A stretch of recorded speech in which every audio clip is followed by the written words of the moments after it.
Oh, I'm sorry. Akala ko nandito si Kuya na mag-isa lang. I can just come back another time. Ay, hindi, Drew. Patapos na rin naman kami mag-usap ni Sir Matthew eh. Diba? Depende na lang sa kanya kung meron pa siyang gustong sabihin sa akin.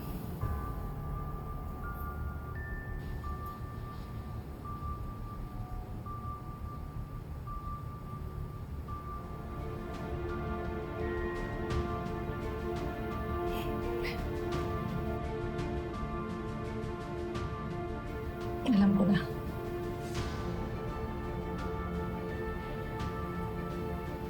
Sir Matthew, maraming salamat po ah.